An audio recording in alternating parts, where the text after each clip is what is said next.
Welcome to Thursday Thought Leaders with Harbinder Narula on BW Healthcare World. We're at a time where the need for eye care is increasing, and it is also not just helping in treating the challenges, but is also helping in diagnosing things like diabetes when you're looking at eye. Today, to have a conversation related to eye care and the business of eye care, I have with me Dr. Kamal Kapur, who's the medical director and co-founder of Sharpsight Eye Hospitals. He's an ophthalmic surgeon. He's someone who takes pride in training people. He's also demonstrated an acumen for running a sustainable enterprise. And he's someone who is proud of the 900 sharp sighters who are a part of this institution. Welcome to Thursday Thought Leaders, Dr. Kamal Kapoor. Thank you, Abhinder. I think it's a fantastic opportunity, first of all, to be on this kind of a platform.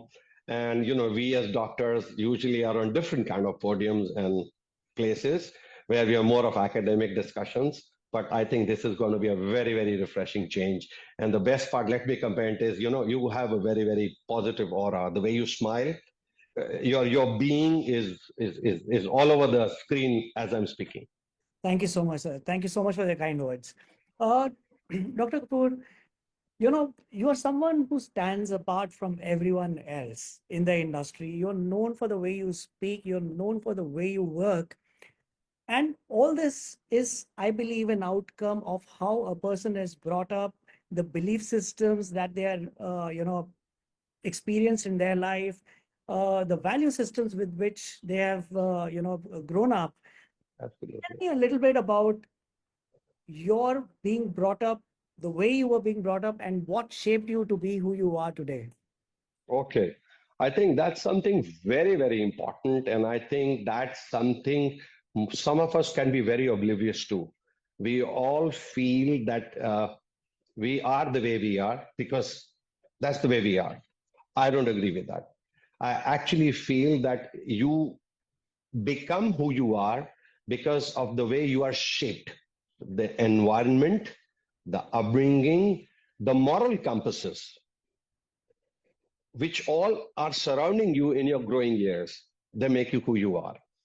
My father was a very, very well-known physician and uh, downright medical doctor who would get up at 3 o'clock for anybody, even if he had fever. So at that point, it was very difficult for me to understand that kind of commitment. So I used to sometimes feel that this is abnormal. How can a human being himself not be well and take care of others? But as I grew up and I was sitting in his car and we would pass a road, we would find people bending, saying namaste to him, traffic policemen saluting to him. And then one day, Sunday, I asked him, Dad, what is this? So he said something in Punjabi, which I translate in English. He said, Beta, pehe te dakat bhi kamanda hai.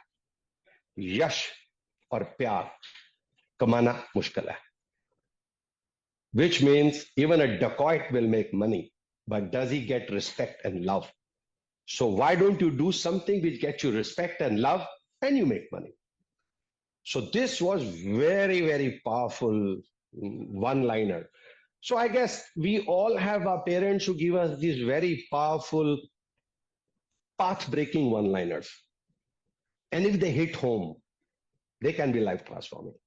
So few of these anecdotes as I grew up and I used to, so I actually I'm very good technically. So I love machines. I do a lot of R&D.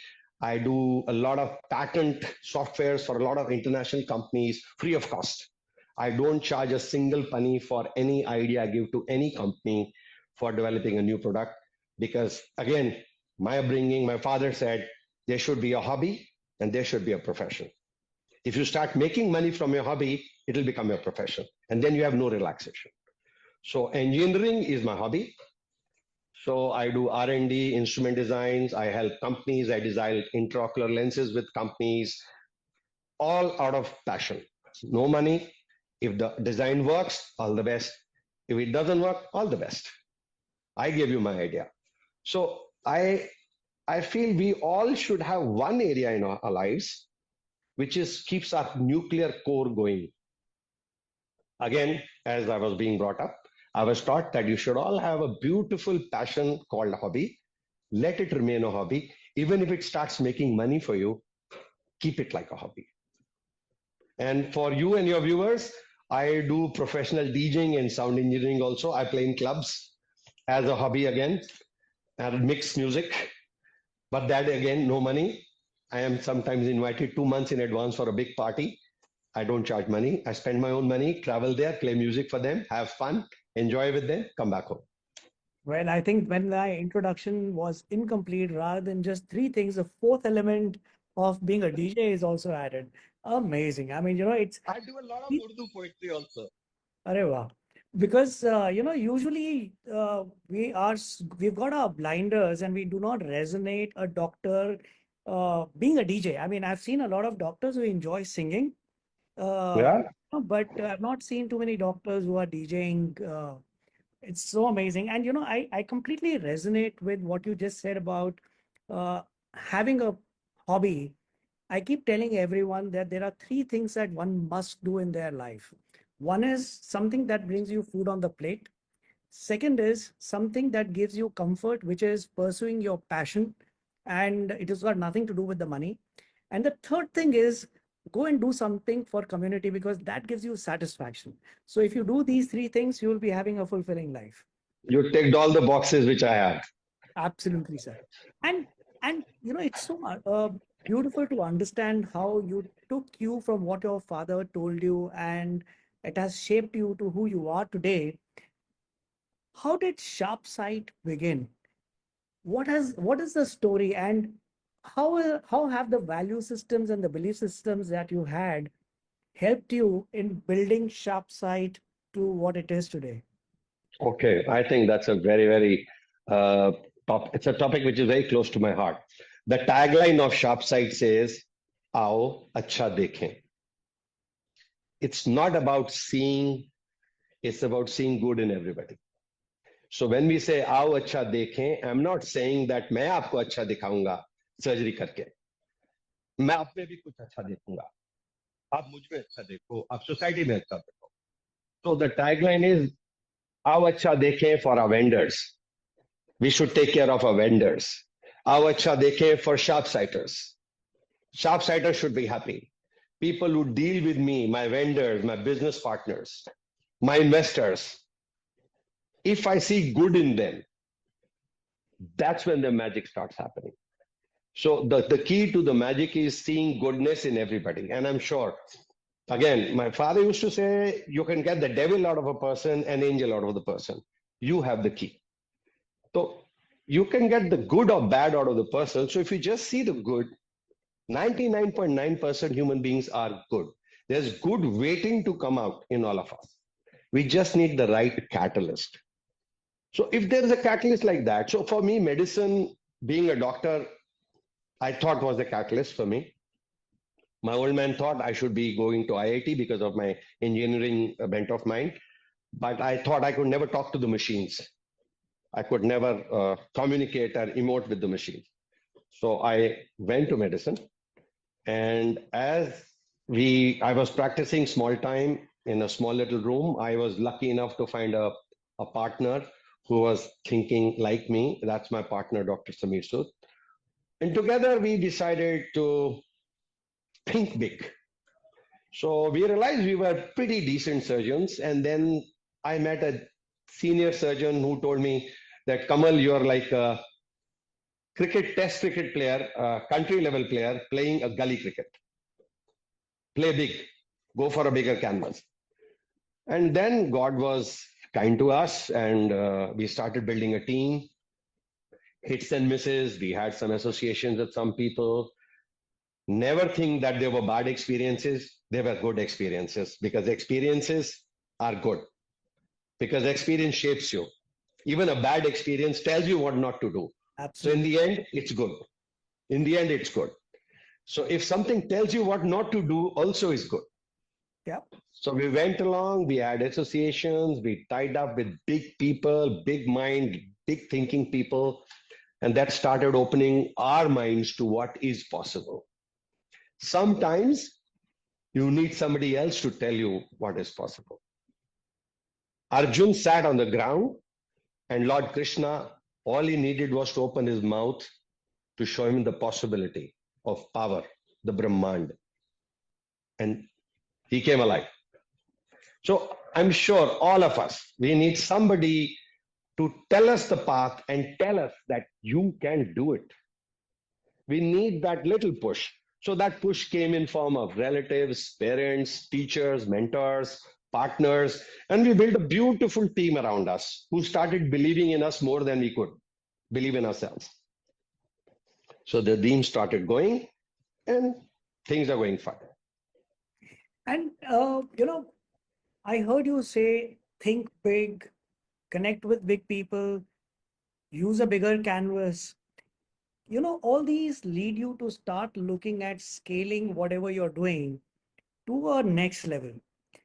But, and there's a lot of money involved in making things happen. And then there is a need to ensure that you remain profitable. And I'm not talking of profiteering from the venture. How do you keep yourself grounded and with the concept of ability to serve while you have the responsibility to ensure that this bigness and this concept of scale remains alive? Yeah, there are a lot of pitfalls in this. It's a double-edged sword. It is a double-edged sword. But every time, what I bring it out of the blind spot every time is we tell our team, colleagues, every patient, see your grandmother, see your uncle, see your grandfather in every patient, see your sister in every patient. So it keeps you alive to the fact that you need to walk a particular path, because not because it's right or wrong, because you've chosen it, and now you need to walk it. And being a doctor, the way society understands doctors, the traditional, we need to walk that path also while being profitable. So we don't cut corners. We try and be totally ethical, totally scientific, and giving the right thing, whatever is within our purview and knowledge for that particular patient, while keeping the cost and the patient's reality of finances in mind. We also have a lot of people who say, Doctor साहब पैसे की कोई कमी नहीं है, ये डाल दो. Even there, sometimes I step out of the line and say, आपको सर इसकी आवश्यकता नहीं है, you're wasting money. At the cost of being rebuked sometimes. अरे डॉक्टर कपूर आपको क्या इशू है, मैं अफोर्ड कर सकता हूँ ना, डालो ये. But still, the doctor in you stands and says, sir, you don't need it. You'll be wasting money. Right. But then I guess people are people. So we need to keep one thing in center, that if in every patient you see your own reflection of somebody you know, somebody in your family. So that is the thing which keeps guiding you on the right path. So that's what has been going on for Sharpside till now, and God has been very kind. And sir, in the last decade or so, we've seen the eye care industry grow tremendously. It is Absolutely like what we have never seen before, from standalone clinics to super specialty organized players, totally organized players. Yeah. How big is the industry today in terms of numbers? I would say till 2023, 2024, maybe it was, $1,500 million. I think 2030, it's going to be $2,500 million. The eye care. I'm not talking about the vision. Vision care is another huge chunk. Contact lenses, glasses, and all. So, and actually, I feel it's still growing at the rate of 8-9% without any effort. Right. A lot of organized players have actually come in. And CAGR, I think, in next 4-5 years will shoot 9% plus year on year. A lot of organized players are coming in. India is now a destination of healthcare. And just for you and your viewers and your audience, the biggest input coming into the industry in India is infertility, cancer, eye care. and even aesthetics Mhm. in that. Right. So infertility is a huge business, huge potential, followed by cancer treatment, cancer diagnostics, and then eye care. Eye care has actually seen the boom because of two or three reasons. I may be jumping a question which you may be wanting to ask me next.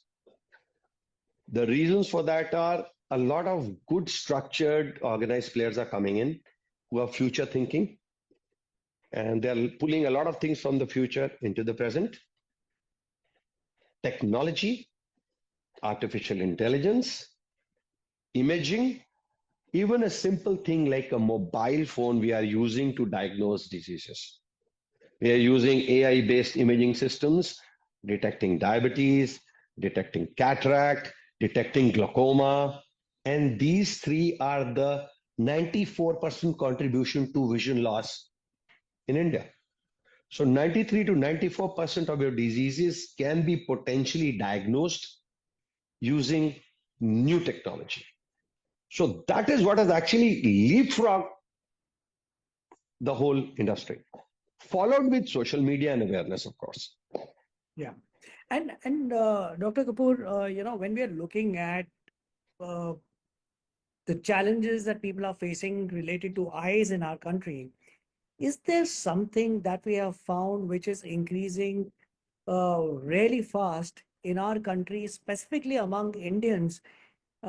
Is there something which is genetically there among Indians for certain diseases or certain conditions when it Yes, comes to eyes? I think you hit the nail on the head.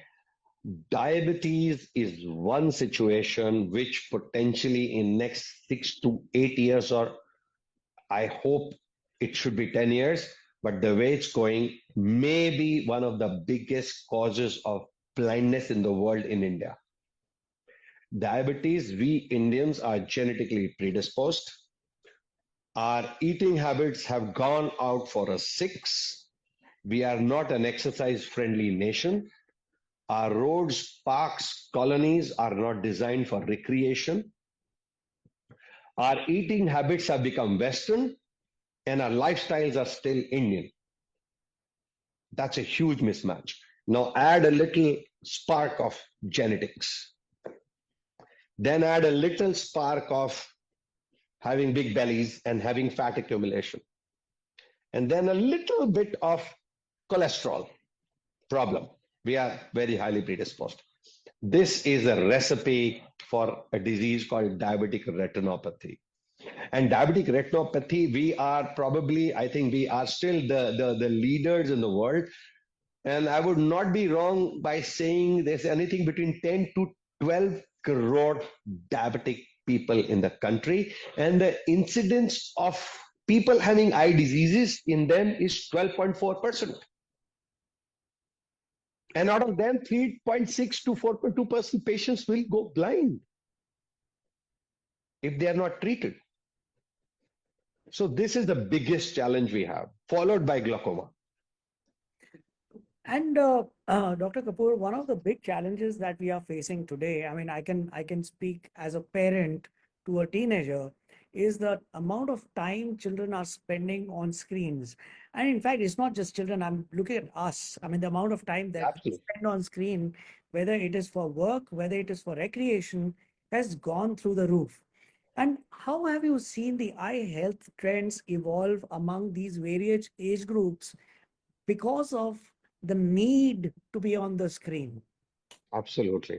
I think this is another very important concept, which I did skip in my earlier conversation because I was talking about the sight-threatening load of the load of the visual blindness on the country. Now, this is not visual blindness, but we can probably label it as a visual handicap with a small letter. Now, the reason for that is the amount of consumption of content which we in India is only second to China.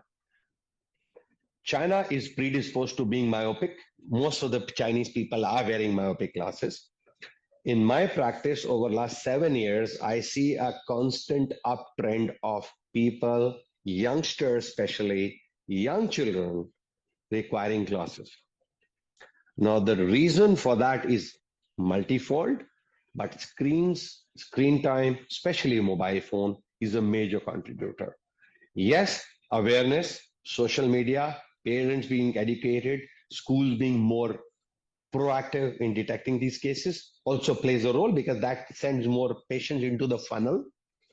But if you ask me, main reason is the mobile phones. Excessive screen time is causing dry eye, myopia, psychiatric problems in children, attention deficit disorders, cervical spondylitis, posture issues, disc prolapse, and a condition called attention deficit disorder in younger children.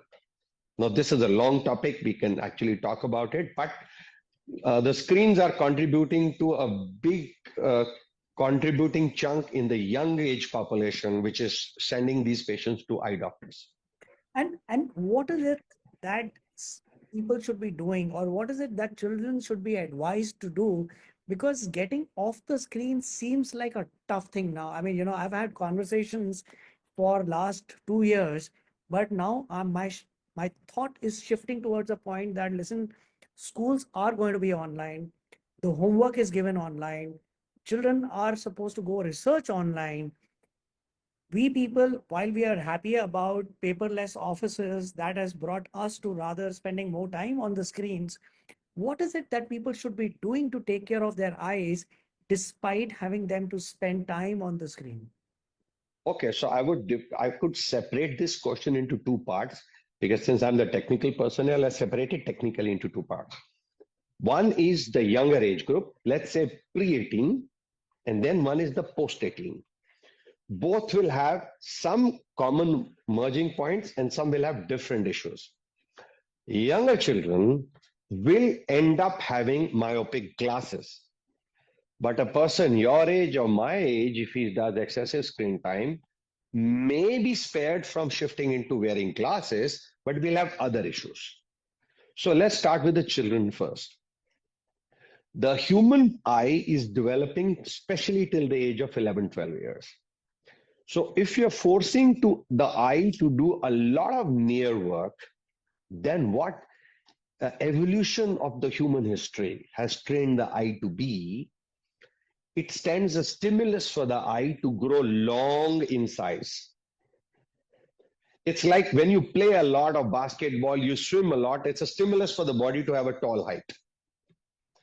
Similarly, when you're doing a lot of near work, the brain sends a message through some receptors, I will not confuse you and the audience, which forces the eye to become a little longer. And the longer eye is a myopic eye. So it gets into a minus power. That's the first destruction what a screen will do to you. So how do you save from that? Even if you have to use a screen, first avoid a mobile phone. Because mobile phone, due to the size of the font, you will have to bring it near. And the moment you bring it near, your time ticker starts. So use a tablet, use a laptop or a desktop. The further away you are from your eye, lesser the damage. We're talking about children right now. So whenever children come to me, I tell the parents, take away their mobile phones for homework.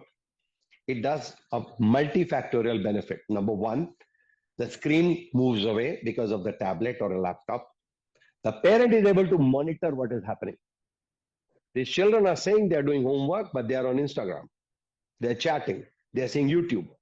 So in a mobile phone, you can be very, very clandestine about it. But on desktop, where you're working in your room, you will be caught. So that's a double-edged benefit for this. Number two, when these children are doing this, I ask them not to lie down and bring the phone close to their face. The lights in the room should be bright. They should not be low lights. They should not be sitting in front of an air conditioner, or there should be no bright illuminated object behind the screen. The height of the screen, the top end of the screen, let's say if it's your laptop, should be ending somewhere at the level of your eye or slightly above. The screen should not be high, because if the screen is high, your eye needs to open totally to be able to read the screen. That causes dryness of the eye. If the eye is open much, more air will hit the eye surface, it will be drier. So keep the screens lower, keep the screens less bright, do not sit in a very air conditioned environment. Every 20 minutes, take a break of at least 20 seconds where you're not looking at the screen and looking at any object beyond 6 meters. 6 meters and beyond is the defocus zone of the eye.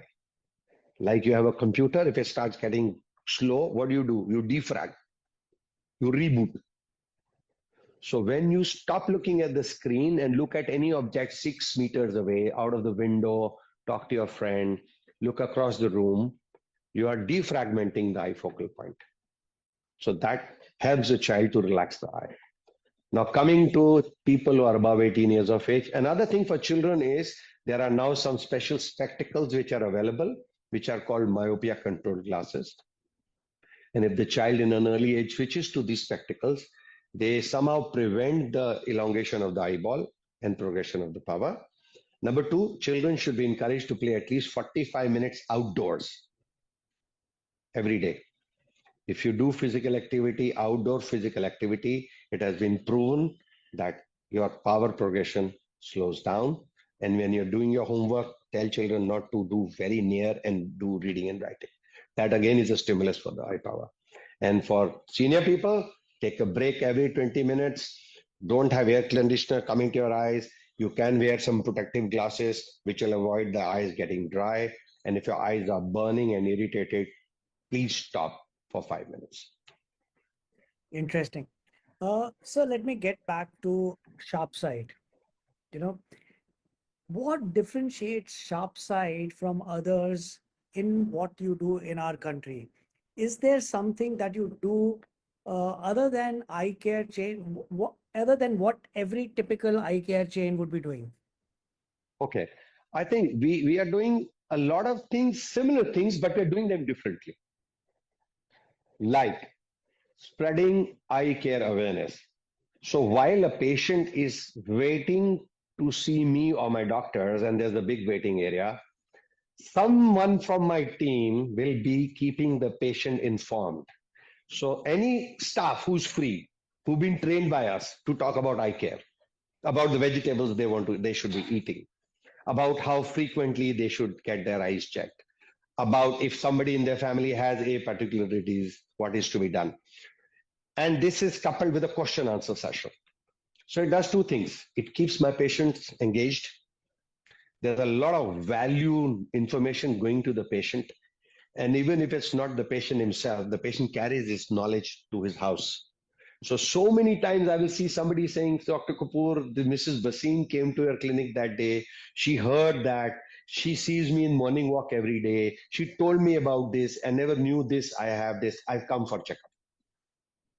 So this is how you're spreading awareness and doing good karma by being non-commercial.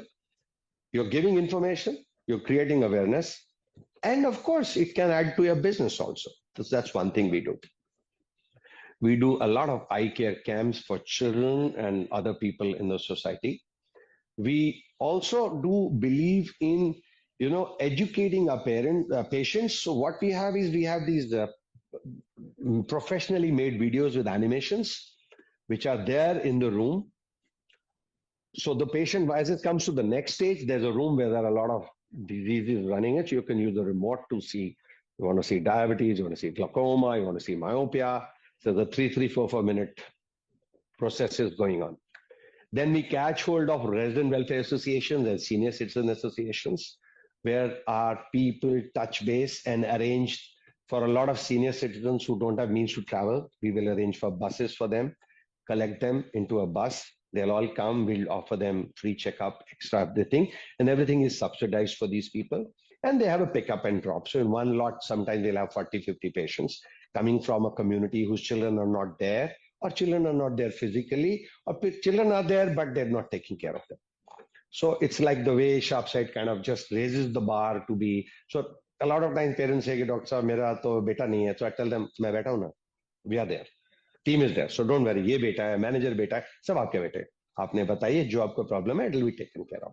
So that I guess is again the warmth which I think in a nutshell, what we try and retain the flavor. The flavor of 𝐻𝐵𝐺 is warmth.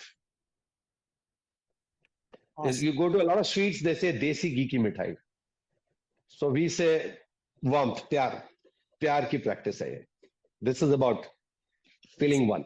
I care with प्यार का तड़का in it. So we actually say I care with I care. Awesome. I think वो आपके शायराना जो अंदाज है, I think it is showing in your practice as well. But apart from shairana, sir, let me bring out the technologist in you. Uh, you know, surgeons, specifically in certain areas like eye care, technology is playing an important role. What are the technological advances that we are experiencing today that is making eye care not only safer but even surer? I mean, where you can say कि मेरे को पता है कि ठीक हो जाएगा. It is not that करके Absolutely. देखते हैं. And also, you mentioned about AI. How is AI helping in diagnostic tool because of which today the treatment can be planned better? Absolutely. I think last 4 5 years, technology has really put in a lot of gas into the system. I would say eye being a unique organ of the body, which is transparent, you can see across. So lasers are made for eye. They're like God made lasers for eye because laser is a light. It can only go through a transparent medium. I cannot use laser to cut a bone through the skin. But the eye is a transparent object right from front to back. So lasers, when they have come into eye, they've transformed the way the surgery is done. So there are surgeries cataract surgery is being done using robots and lasers. So it is called femto-cataract surgery. Just for little showing my technical flair here, a femto is 10 raised to power minus 15th of a second. You can't even imagine that number. So let's say if I blink my eye, in this much time, the machine may fire 9 lakh shots. This much time, this much time, this much time. That is technology. So we use femto lasers to cut through the eye, to cut the cataract, to cut the cornea without a blade. It's all bloodless. So what it does for the patient is the surgeries are more cosmetic, appealing. Vision recovery is much faster.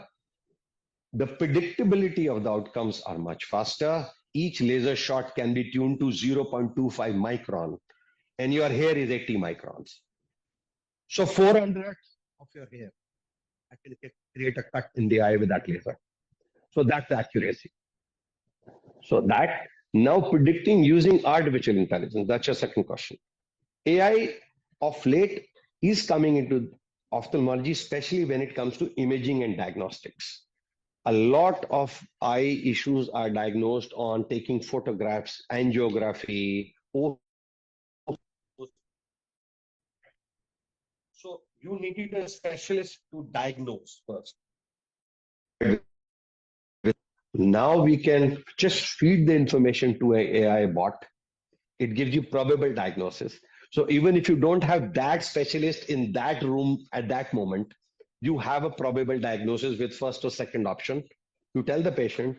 Meanwhile, you can send the image using the digital platforms or DICOM servers to your specialist. He can agree with you, okay, ठीक कर दिया, and the date is given priorly. Earlier, we were waiting, the image is taken, then it's sent to the doctor. He would go through it in the evening, then decide the treatment protocol. Next day, patient will be given a phone call and called. Now, everything is happening in real time. I have told the patient, either this or this treatment or this treatment. Wait for 2 minutes. By the time you're billing and investigation, my other doctor calls up. Yes, this is it. This is we planned. This is it. So that's another thing. In diabetic retinopathy, technology has taken over. There were a lot of conditions in diabetes where there was no treatment. Now we have simple injections which can be given in the eye, and they're not painful. they are sight-saving injections. Believe me, the way we've been able to save patients going blind using these beautiful molecules. They are genetically modified molecules. They are injected into the eye, and I have patients who are blind, they're seeing now. So that's another revolution. That's another revolution which will happen. So AI, molecular engineering, lasers, and micro instrumentation. I'll give an example. We use a valve in an eye to treat glaucoma. The valve is 30 microns thin, and I can plant the valve in the eye. It's 1/3 the thickness of a hair. I can go and place it into your eye, and it starts treating your glaucoma. So how can I do it? Because we have microscopes which make me see 100 times big. So again, technology to the rescue. So I can zoom in into that area and use my hands to do those things. Awesome. I mean, I can just imagine how technology is playing a role in ensuring healthier human beings. Dr. Kapur, let me I moved from a eye surgeon to an engineer. Let me move to an entrepreneur with the right reasons. When we are looking at a practice being run efficiently, because, and I'm specifically taking this because you mentioned that at the core of what you do at SharpSight is providing the best quality at an affordable price. Yeah. Affordable price can only be reality if the institution is run with efficiency, whether it is in terms of procuring at the right price, in terms of ensuring that your costs are remain under control. How are you using technology or processes at your institute that help you build an affordable practice for your patients? Yeah, I think that is the backbone of running any successful entrepreneurial or a for-profit organization. The in price, first of all, of the products. So there I rely on my team. There I rely on my market information systems. And of course, we have a billing system and vendor system where there's a quotation, cross-check quotations. And then in some areas, it's the volumes we have. That volumes give us some leeway to get better deals from companies. We sometimes structure our payment of our machines in a system where there could be deferred payment, interest-free deferred payments. Some companies would be interested to sell machines to me for some plus point I bring on board for them. My technical inputs in evolving the machine, the software. So we may get better deals for that. So we use all the levers to make sure that the cost efficiency ratio of the product is retained. So if my in price is retained in control, to a large extent, I can offer or control my out price also. So numbers, volumes, technical knowledge, and personal interaction with vendors, one-to-one. It is not that you sit across a table and talk like a boss. You sit with them, have tea, coffee, chit chat, call them for dinner, be friends with them. Tell them this is my real issue. And these are the same vendors where we paid every single penny when there was COVID. And we made sure as an organization, me and my team, that none of the staff is laid off. All the vendor payments are made. So these people understand the core of the organization. That it's not we are there to, swipe their money or fleece them. So, like I said, it's up to me to get the devil or the angel out of the person. So if we've been nice to them, they more than often they are nice with us. They tell us कि sir इतनी costing है, इतना तो मेरे को बनाने दो, ठीक है बना ले यार.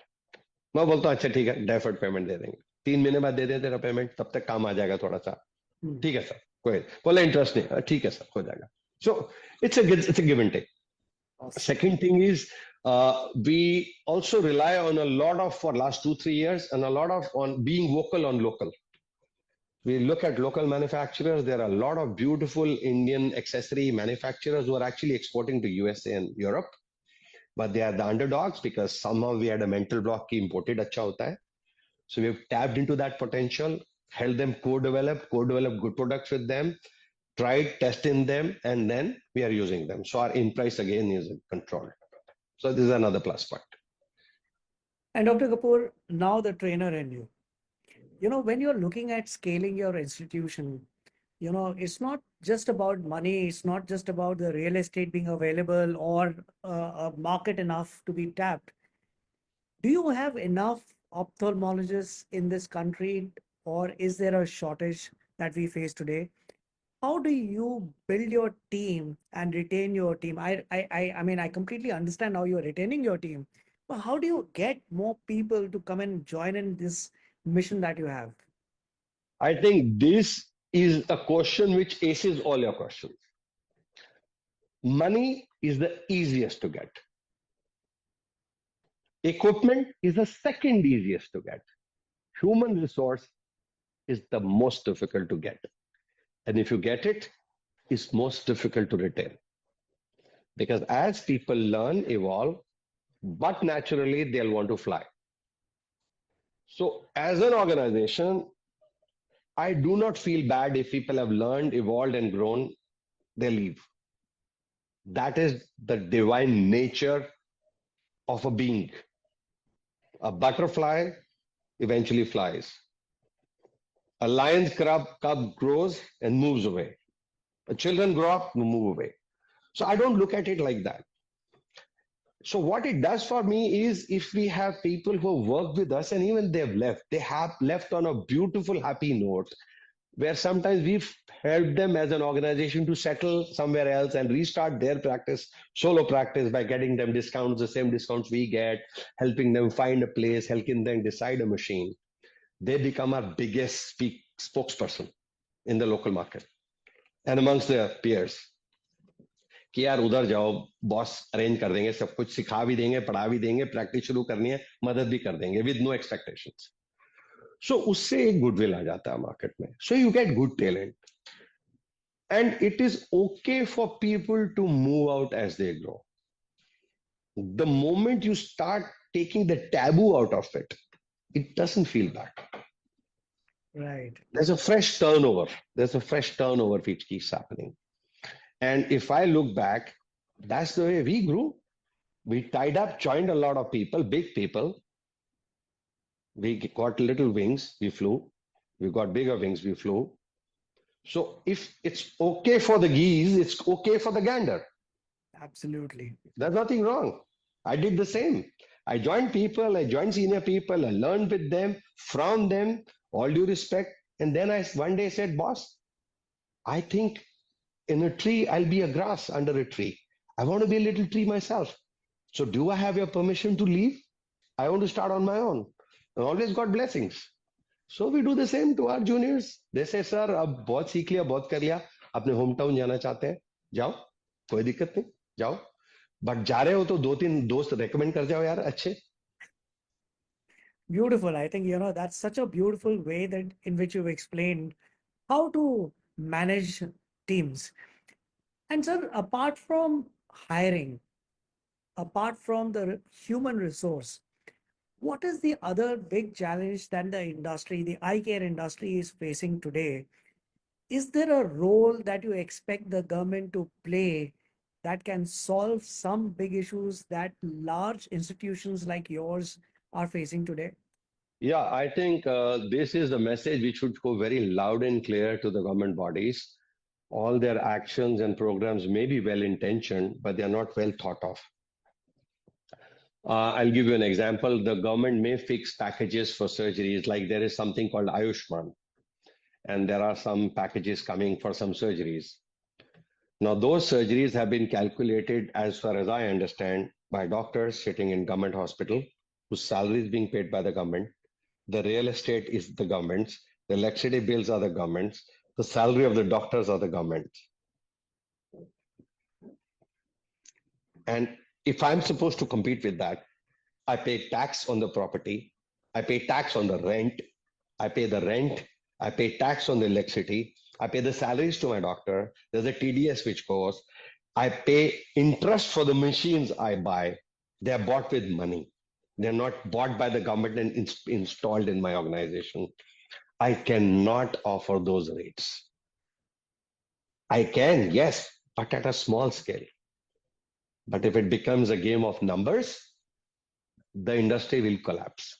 And this is my biggest fear, because the government has put in some rates which I see are coming in. And if it becomes enforceable, it shall impact the quality care which is being given. And what are your plans to expand your footprint for SharpSide uh, within India, as well as looking at going internationally in the global See, market? I think again we did try that. I think this was we trying to bite a little bit more than we could chew. We traveled to Kabul. We dealt with the Ministry of Health, Afghanistan, trying to set up some care groups in East Europe. Even went to Africa, did some tie-ups, conducted training, did started doing surgeries there. But over some time, we realized that maybe that's not the bandwidth we have. So we kind of again rolled back to the country. So right now we are in the north and the northeast part of the country, and we would choose to remain in this part because south is well taken care of. South is well taken care of, but a lot of private and government and charitable institutions, Shankar Nethralaya and LV Prasad Eye Institute and big institutions. They're well taken care of. So we chose those areas where underserviced or underserved.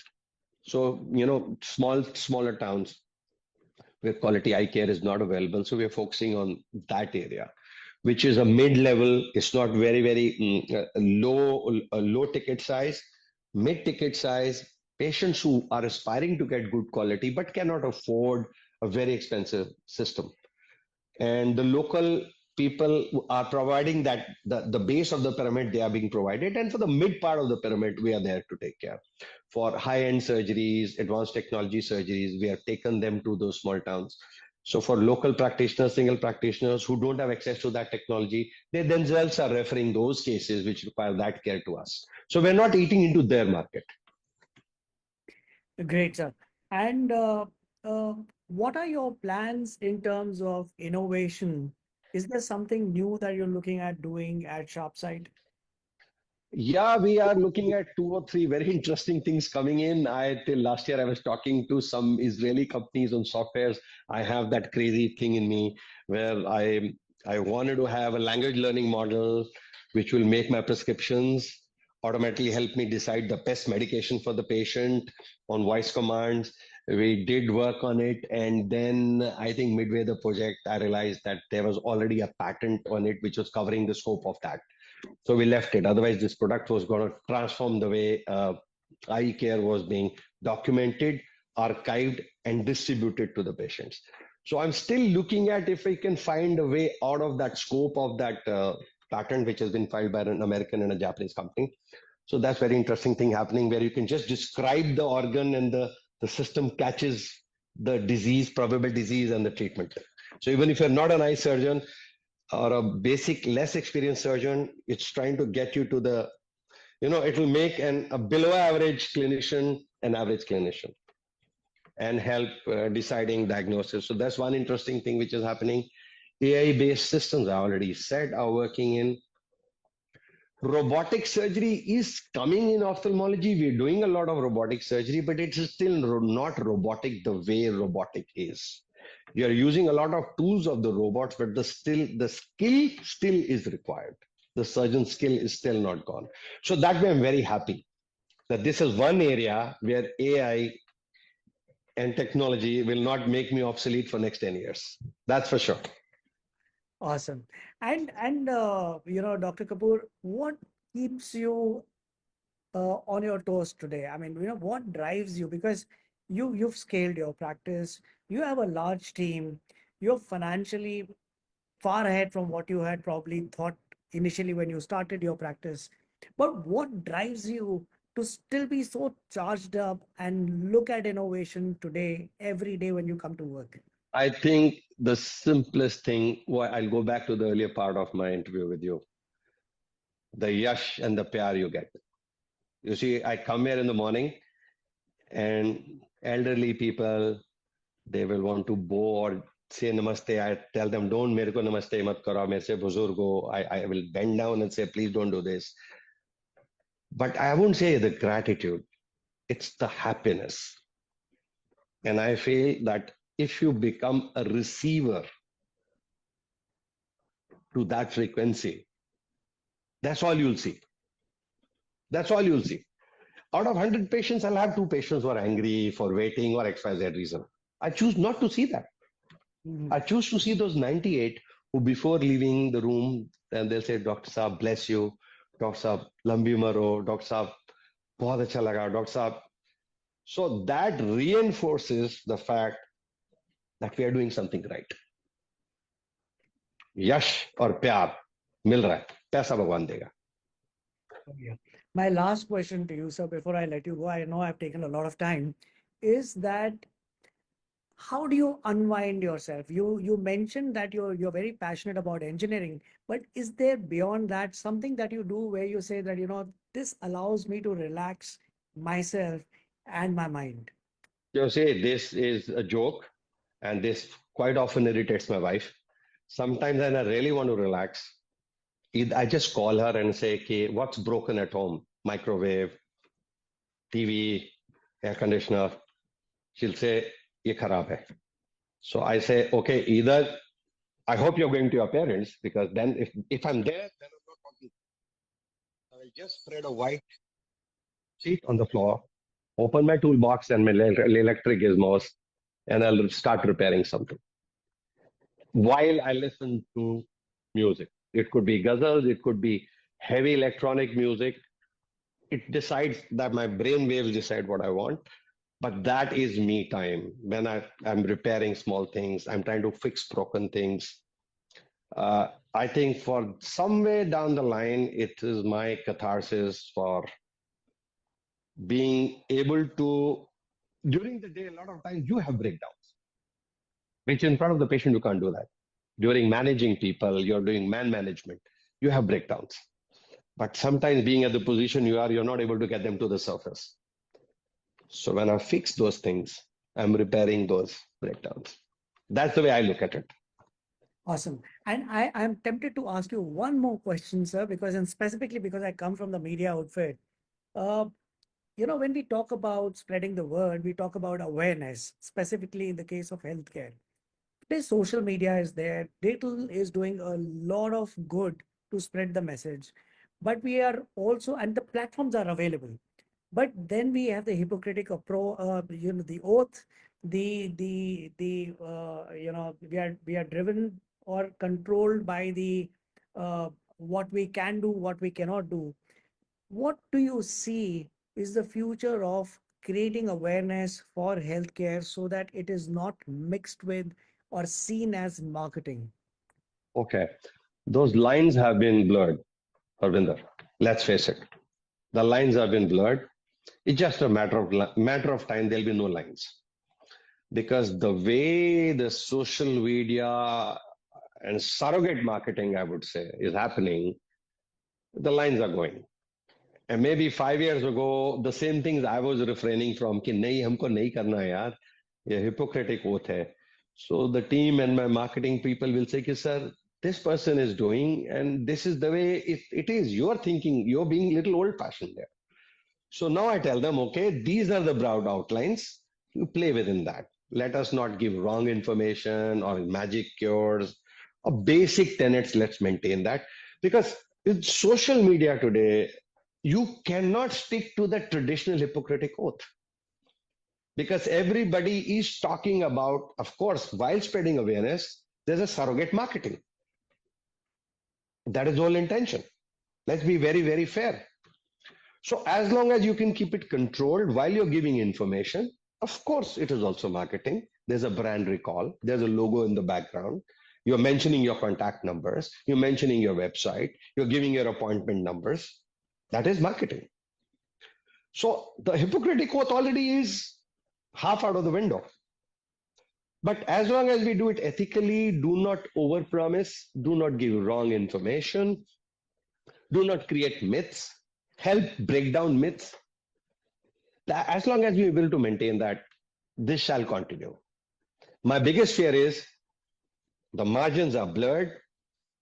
There'll be sometime the monster is going to be so big, nobody can control it. I can see it happening on social media every day now. People are promising things which I know are not possible. Sir, this has been such a wonderful conversation because I felt that, one, I was at ease, while having this conversation with multiple people because I was speaking to an ophthalmic surgeon. I was speaking to somebody who was talking about the business of eye care. I've spoken with somebody who focused on people. I have spoken in this conversation with somebody who's a shire and is also a philosopher at large. So I really enjoyed this conversation. Thank you. And I think it's a pleasure. Thank You you. know, I'll again tell you something. Again, the world is a reflection of who we are. So if you saw those things in me, believe me, you have them in you. Only then you can see them. I thank you so much for that, sir. It means a lot. And I could really connect with you. It was a very relatable conversation. Thank you so much for Thank taking you. the time. And I look forward to Welcome. meeting you in person as well, sir. Sure. Thank you. Bye bye. Bye. Bye bye.